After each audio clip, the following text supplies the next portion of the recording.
حجاج بن یوسف کتنا بڑا قاتل گزرا ہے یہ بات کسی پہ مخفی نہیں ہے۔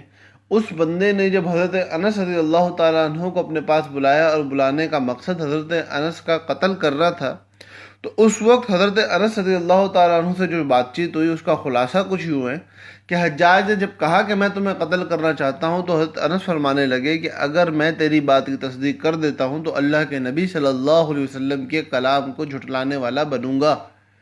حجاج نے کہا وہ کیسے؟ فرمایا کہ مجھے اللہ کے نبی صلی اللہ علیہ وسلم نے کچھ کلمات سکھلا رکھے ہیں، اور یہ فرمایا ہے کہ جو شخص صبح ان کلمات کو کہہ لے گا شام تک کوئی اس کا بال بھی بیکا نہیں کر سکتا۔ تو حجاج نے کہا اچھا تو وہ کلمات مجھے بھی سکھا دو۔ حضرت انس فرمانے لگے کہ تو اس کا اہل نہیں ہے، تو اس کا اہل نہیں ہے۔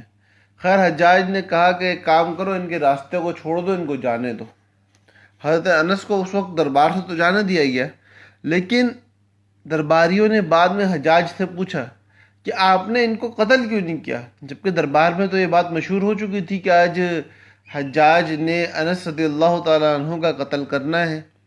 تو حجاج کہنے لگا کہ جب میں ان سے بات کرتا تھا تو مجھے ان کے کندھوں پر دو شیر نظر آتے تھے، اور جیسے ہی میں مخاطب ہوتا تو وہ شیر مجھ پہ لپکتے تھے، تو اس لیے میں نے خوف میں آ کے ان کو جانے دیا۔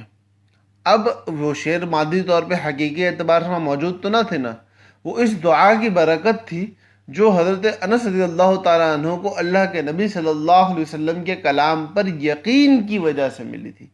تو آئیں ہم بھی ان کلمات کو سیکھتے ہیں جو حضرت انس نے اپنے وفات کے وقت اپنے بیٹے کو سکھلائے، اور ان کلمات کو سیکھ کر اس یقین کے ساتھ اپنی زندگی میں لے کے آتے ہیں کہ حضور صلی اللہ علیہ وسلم کے تعلیم کردہ کلمات ہیں، اور ان کلمات کی برکت سے اللہ رب العزت کرونا وائرس ہو یا اس کے علاوہ دنیا کی کوئی بڑی سے بڑی وبا کیوں نہ ہو، دنیا کا کوئی بڑے سے بڑا دشمن کیوں نہ ہو، دنیا کی کوئی بڑے سے بڑی حالت اور آفت کیوں نہ ہو، اللہ ہم سب کی حفاظت ضرور فرمائیں گے۔ کیوں؟ کیونکہ یہ حضور کے کلمات ہیں، اور جو بندہ حضور کے کلمات کو کہہ لے گا اللہ اس کی حفاظت ضرور فرمائیں گے۔ اس یقین کے ساتھ ان کلمات کو سیکھتے ہیں، زندگی میں لے کے آتے ہیں، اوروں کو سکھاتے ہیں۔ دعائے انس رضی اللہ تعالیٰ عنہ۔